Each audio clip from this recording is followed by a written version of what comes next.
Who is the X factor for the Kentucky Wildcats to go on a run all the way to Phoenix for the Final Four? That is going to be our discussion today right here at the Wildcats Today podcast. I'm your host, Andrew Stefaniak, writer and editor over at Wildcats Today, joined as always by my co-host, Carson Nash. Carson, how are we doing? I'm doing great today, especially after that big road win against Mississippi State and the Kentucky boy sealing the deal at the end. Yeah, he wanted banana peppers on that.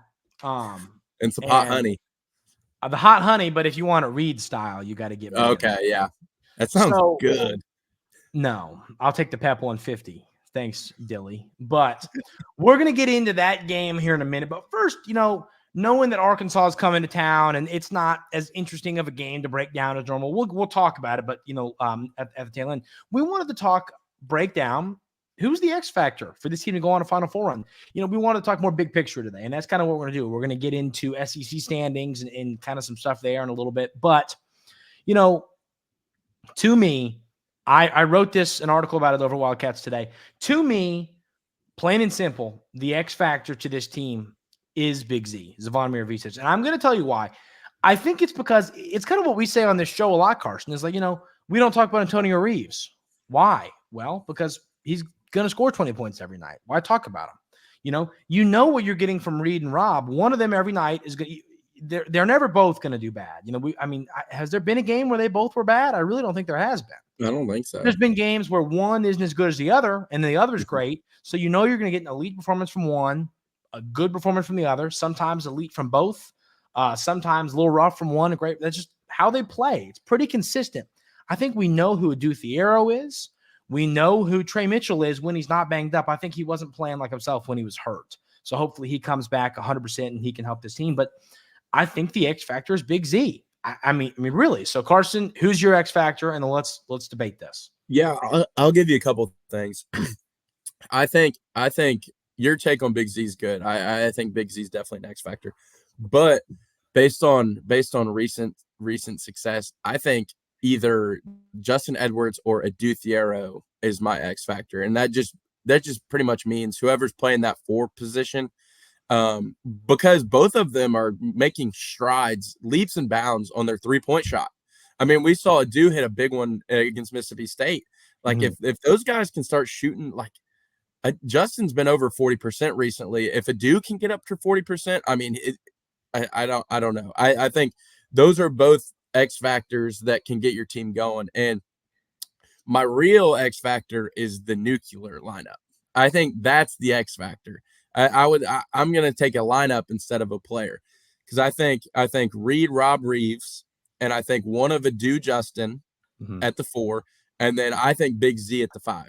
Yeah, that is my X factor to win a national championship, because Z is starting to give you what Uganda gives you, but Z is so much more skilled on the offensive end that you have to play him at this point. And Bradshaw's kind of taking a backseat to Z and Ugo, so his minutes are going to get condensed by a lot. Yeah, and they already have, really. Yeah, but I think Big Z should honestly leap Uganda at this point. I mean, Uganda's plus minus was not very good. Oh goodness! Oh goodness! It was not good. It was either minus 22 or minus 21 in 15 minutes, which is. And then Z's, what was Z's? Z's was what, plus 22? Yeah, you keep saying what you're going to say. I'll pull up those numbers because it was pretty insane how bad it was. So so Z's plus minus was the highest on the team, and he only had 2 points. So as good of an offensive weapon as Z is, he didn't even play his best offensively, and he still had the highest plus minus on the team. And that's why I think he should pass up Ugo, because that was a Ugo game.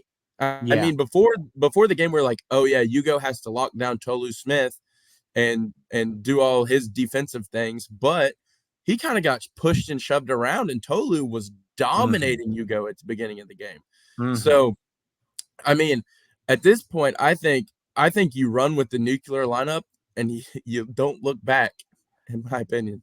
Yeah, I'm with you. So we're at minus 21 for Ugo in 12 minutes.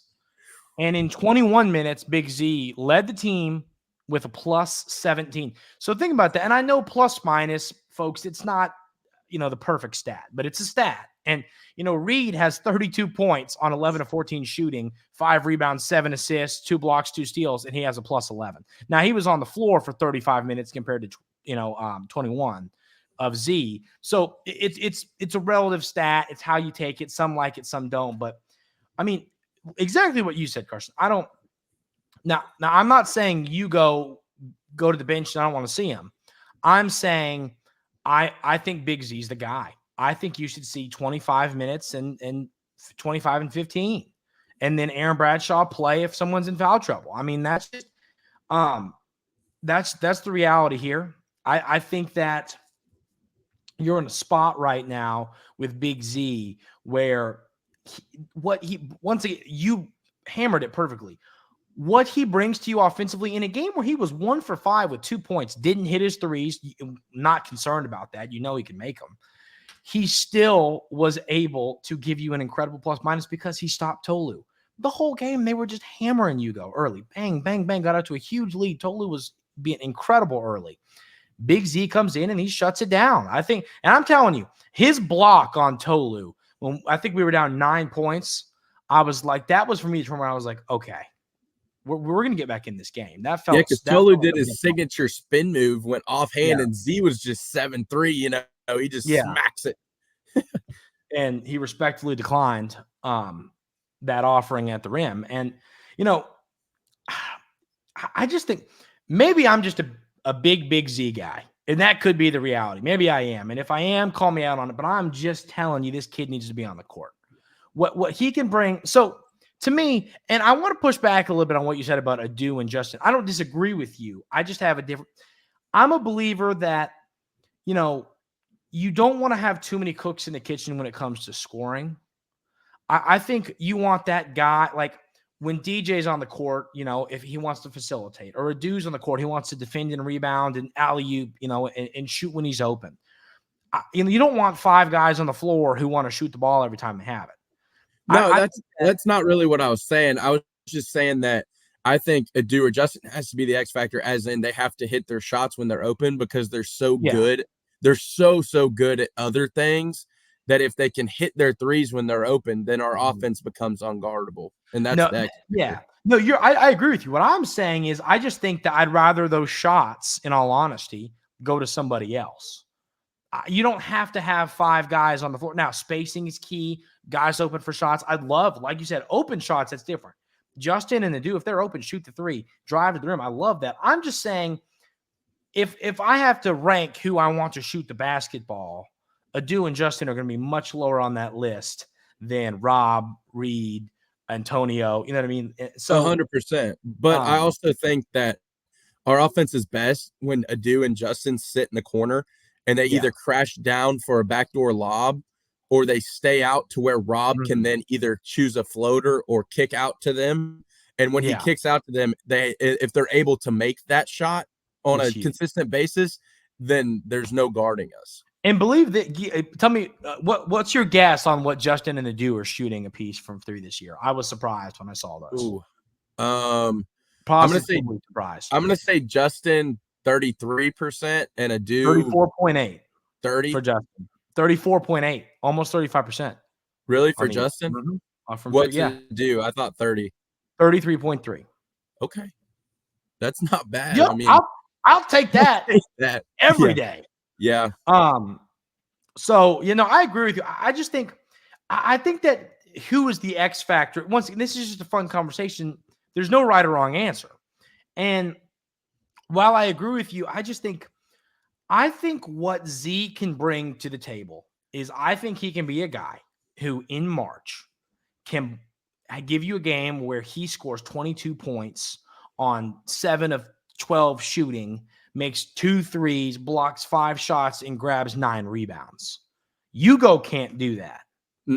Aaron Bradshaw is closer to being able to do that, but Aaron Bradshaw can't do that. Yeah, but Aaron Bradshaw is not as good on the defensive end. Exactly. No, but I'm saying, so Big Z's your guy.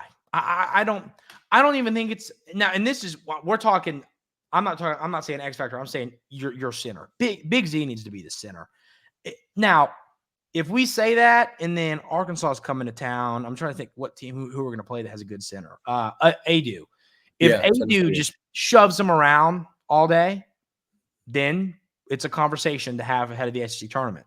But if he, doesn't let Adou push them around, Big Z's the guy. I mean, there's because of what he brings you off. If he can think about that. Because here's on offense, I'm going to give you a hand chart. I'm going to give you a hand chart action. So on offense, here's Hugo, and then here is Z. Mm-hmm. Obviously, the advantage there goes to Z. Mm-hmm.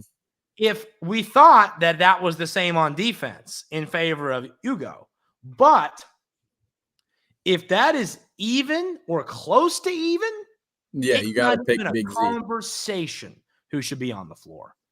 So, I mean, that's my thoughts. So I agree with you on Adou and Justin, because think about that. If in a March Madness game, they can give you 9 points on Justin can go 3 or 4 from deep and give you 9 points. And I think Big Z makes our other players better. Yeah. I mean, because he opens the floor. And he can pass. And he can pass. He's a great passer. So I don't know. I'm fully behind what you're saying. Yeah, and I agree with you. I think that, which is why I didn't want you to say Big Z, because then there's not a conversation. I agree. Because we didn't share you knew who mine was but I didn't know who you were going to say. So I think that's great because, I think you could have said the same thing you said about DJ, and I wouldn't have disagreed with you. You could have said, DJ, what did he do against Mississippi State? DJ was the perfect example of what you're talking about for Adou and Justin against Mississippi State. He was, let me pull up the numbers. He was 3 of 5 from the field, 10 points, 2 of 4 from 3, 4 assists, and a rebound. You take that all day. Adou, same thing, 5 of 9. The 1 from 4 from 3, but once again, I mean, I don't mind. If they were, I'd have to look back at the 4 shots. If they're all open, take them. Yeah, I would assume they're mostly open because Adou's pretty good at either when he's not open, he drives to the basket, and if that's not open either, then he dishes out to somebody. He's pretty good in that aspect. But so of course Justin Edwards, he only gave you 2 points, but he only played 18 minutes and shot the ball 3 times. He was 1 of 3, gave you 4 boards, and got mauled on a layup. Yeah, that was I remember that. With no call. Yeah, that was street ball. Yeah. But I mean, if you're getting 10 points from 21 combined points from Wagner, Thiero, you take that all day. Then you add, let's say Z starts to give you 10 to 12. You're talking 30, 35 points from those guys. Then you add, 20 from Reeves every night, 15 from Reed, 10 from Robb. I'm not going to sit here and pretend to do the math on all that, but I mean, that's going to get the job done. So 10 for Robb's a relatively bad game for Robb. I thought I said 15 for Robb. You said 15 for Reed, 10 for Robb. Oh, I would say Reed and Robb are mostly normally around 15 each. Both. Yeah, around there. What's Reed averaging? Is he up to average about 12 points a game? Let me pull this up. He's averaging. Oh, I clicked Robb. Why am I backwards on their names today? All right, Reed. Reed is averaging 12.5 points. So yeah, you're not. Yeah. Now a 32-point game will do that. But so that's thoughts on the X Factor. Any other thoughts there? I agree with you. I think that was a good conversation. And y'all in the comments, if you have a different X Factor, hey, if it's we need Trey Mitchell to come back and be that veteran and lead us, let us know. Let us know who your X Factor for a Final Four run is for this Kentucky basketball team in the comments. Very curious to hear that. Also, if you haven't already, hit the subscribe button, hit the like button. That helps the show a ton. Thumbs up. There we really appreciate it. We do. Yes, it helps a lot. We are 31 subscribers away from 300. Woo! 1 away from 270. So thank y'all for that. It's been great. All the support. But so anything else there, Carson? You want to move on to breaking down this game a little bit, which we kind of did in there. I mean, but do you have any other thoughts on the Mississippi State game real quick? On the Mississippi State game? Yeah. That the officiating was terrible once again, but we're not going to bring that up. We fought through. That's I'm gonna make you officiate a high school game. I would love to. It'd come down to the wire and it'd be an overtime. You would have moms and dads cursing you from the stands. Yeah, Jeff Nash would get ejected from my officiated high school game. I thought Jeff Nash was always pretty level-headed in the stands. Is he not level-headed in the stands? No. No? Oh no. I'm gonna ask him. Okay. But anyway, I thought we battled through some adversity in that game. And that game honestly felt like one of those like 2015, 2012 wins when you go on the road and you're down the whole game, everything's going wrong, but your team still finds a way to fight back and win the game. Find a way. It felt like an old Cal win and I'm going to give Cal some credit because we made the right adjustments to take the lead back and to keep it for that remaining stretch. As much as the first half was bad, the second half was fantastic. Like that, the bad Kentucky was first half. Good Kentucky came out in the second half, and good Kentucky can beat anybody. Yeah. Oh, yeah. Yeah, you outscored Mississippi State by 10 points in the second half, scored 56 points. I mean, you know, you knew what you needed to do. And I'll add something too. I'm a big believer in this. Shout out to DJ, who has not been playing with basketball. That three to go into the halftime. Yes. I'm just a big believer in that little boost of momentum. Well, you know what I say first 4 minutes first four, last four in both halves are what win you and lose you games. And we lost the first four, the first half bad. Yeah, bad. So but that three, that's a momentum thing. I'm not saying, well, mathematically we do lose the game without that three, but point is, it's a momentum thing. It's okay, guys. This could be a lot worse. That shot doesn't fall. We're down 11. We're only down 8. First 4 minutes, let's cut it to 4. I just think that's a big mental thing. Instead of first 4 minutes, let's cut it to 8, or let's cut it to 7. Let's cut it to 4. So that was a big shot. So yeah, DJ. Once again, I think, and I hate this for DJ. And this is the reality of Kentucky basketball. There are so many guys who are looking to be NBA prospects that right now we know who the two guys that are in the top 10 of mock drafts are. That's going to be Reed and Rob, as the song says. And, DJ can be an incredible basketball. He can be an incredible 6'4". One thing I say, being next to him sometimes during post-game media stuff, dude is 6'4". I always think, okay, he's a guard. He's, 6'2", whatever. No, he is 6'4", like legitimately. And he can play in the NBA. He's got to work on that jump shot. But once again, in this game, makes a big one that cut it to 8, like I said before the half. So I hate it for him, but I think he's got to accept his role if he's not the guy that we're going to ask to get 20 points every night. That's going to be Reed and Rob and Reeves, So DJ, go give 7 assists and 10 points every night. An NBA team will take a shot on you. Coach Calipari in Kentucky has a track record with guards. They hit more times than they don't. Someone's going to take a shot on him, and I think succeed if he can really lock down that jump shot. So, but I think that's his role. That's what his role needs to be. Yeah, I agree. I think he needs to come in off the bench, and I think he needs – well, now I'm saying that, but I think he needs to come off the bench for now because I think now you're getting to the point where you can't have these slow starts anymore, and Rob and Reed will provide you with not slow starts. So I think DJ needs to come off the bench, and I think his role needs to be facilitate and play defense. Because that will turn into offense for him because he's so freaking athletic and fast that he will get some runouts. And DJ, 10-4 from DJ, we'll take that every night. Like Andrew was saying. You'll take that from DJ every night. So those are my thoughts. Yeah, I mean, I just think that when you break this team down, everybody's got to accept their role.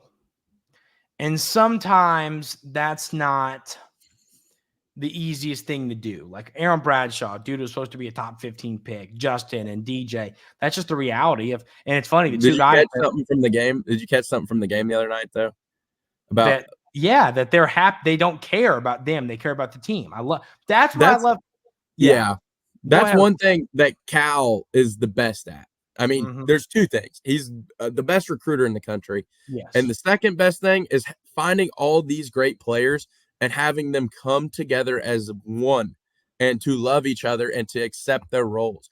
Aaron Bradshaw was on the bench hugging Ugana, who got pulled because he had a tough foul at the end of the game that caused an and one. And Aaron's over there hugging him, telling him it's going to be all right, keep your head up, that sort of thing.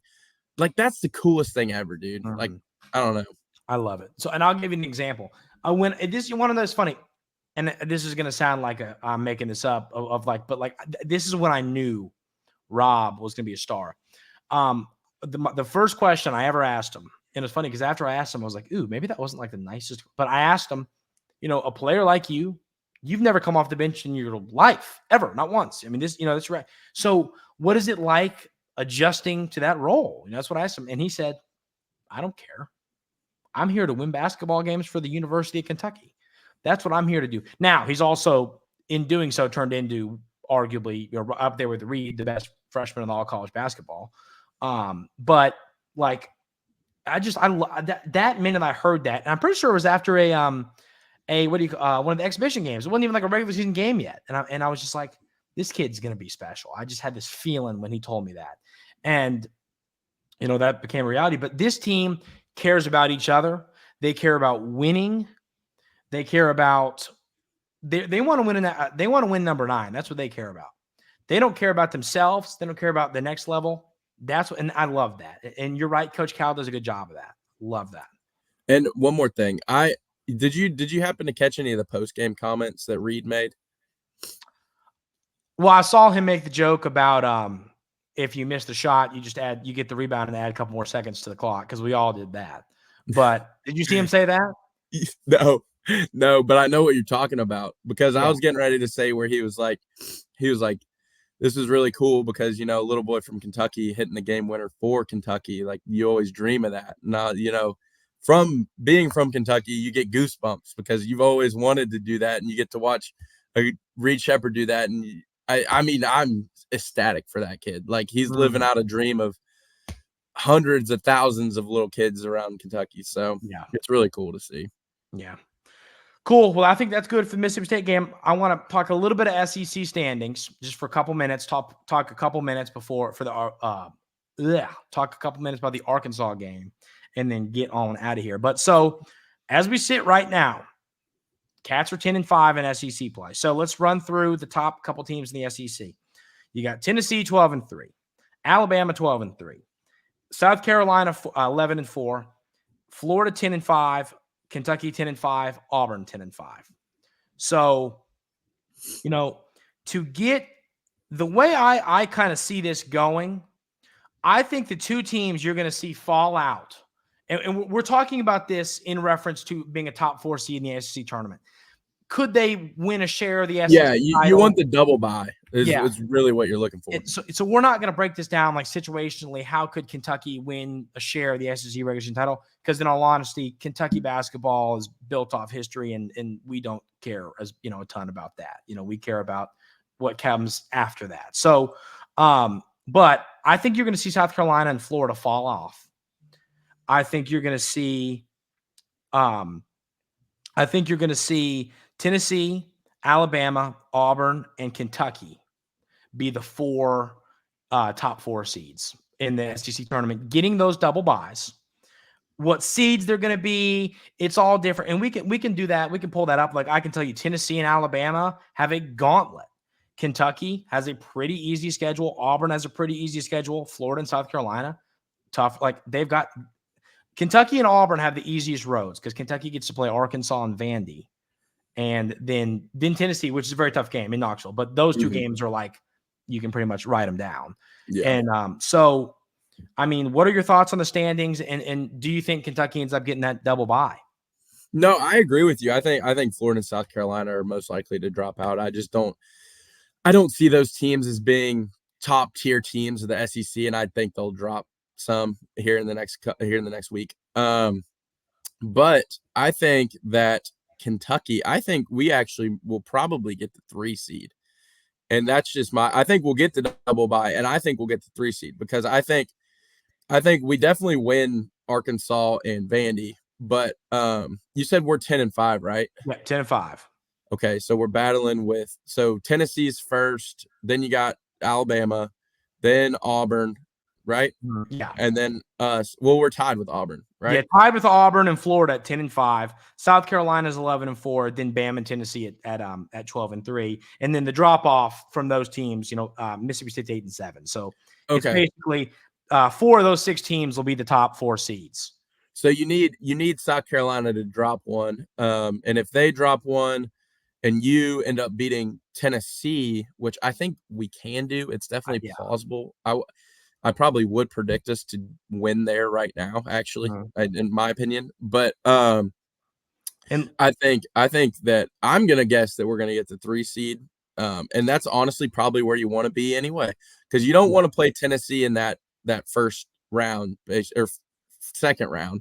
You don't want to play them in the semifinals. You'd rather play them in the finals. You'd rather play Auburn in the semifinals. Teams, Alabama and Auburn, I honestly think are built like Kentucky. I mean, Auburn's not as built like Kentucky, but Auburn only has one quad 1 win. I don't really see them as super elite, like they had been in the past. But I would much rather see Auburn or Alabama in that semifinal game than Tennessee. Yeah. Well, I wanted to bring up South Carolina's final 3 games because we need Florida because they got the head-to-head. That doesn't matter when it comes to the regular season title. That matters when it comes to the top 4 seed. So South Carolina's next 3 games, they host Florida, they host Tennessee, and go to Mississippi State. Yikes. Okay. So they could go 0-3 or 2-3. Yeah. And then Florida, I think they host Bama and go to South Carolina. Yeah, they'll lose one of those.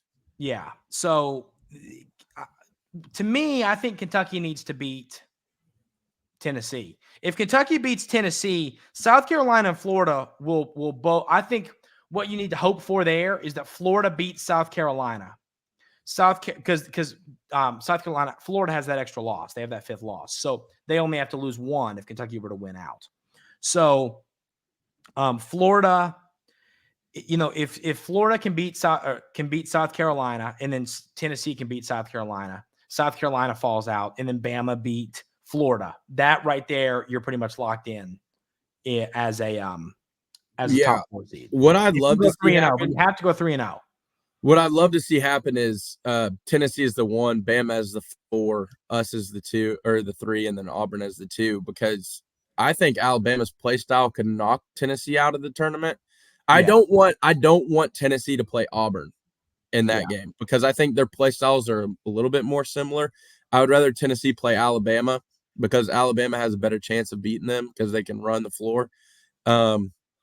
But then if Alabama does beat them, you can beat Alabama and you beat them the way that they play. So you really just got to hope that you don't play Tennessee in that semifinal. But if you do, I mean, you got to beat them either way. So there's nothing you can do about it. You got to win basketball games. Yeah, I'm with you. So there you go. I think that's the thoughts on the SEC. That's what the Cats got to do. That's how you get that top 4 seed, which is so valuable. Of course, if you do, you're not playing until Friday in the SEC tournament. If you aren't, you're going to potentially play on, you're going to play on Thursday. Just one more game. What you don't want to happen is what I saw today on Twitter. What's projected is you're the, I think maybe the 5. Yeah, you're the 5. You're the 5, and then you play the winner of Texas A&M and Vandy in the first round. So you'll play Texas A&M again, a team you already lost to. And then you go on and play South Carolina, another team you already lost to. Both teams' play styles don't match up well with you. Yeah. And then you go on to play Tennessee in the semifinal. So you already had to play 2 games before Tennessee only had to play 1. I still am not a believer in South Carolina, dude. And I know that's not for today. Yeah, I'm not either. But I'm just saying, they win those 2 games and they either win or lose to Tennessee in a dogfight.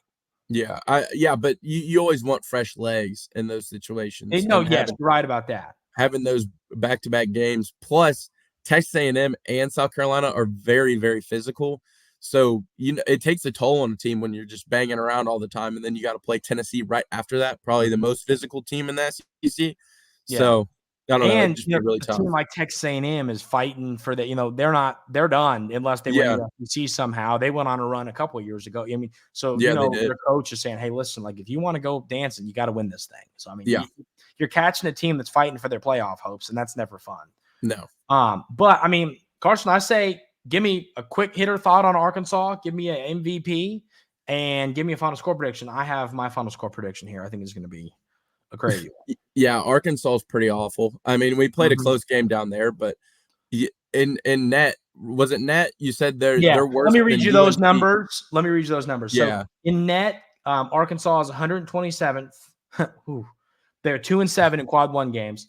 Kentucky is 19th in net. They're 5-5 in quad one games. In KenPom, Kentucky is 17th, 7 in offense, 30.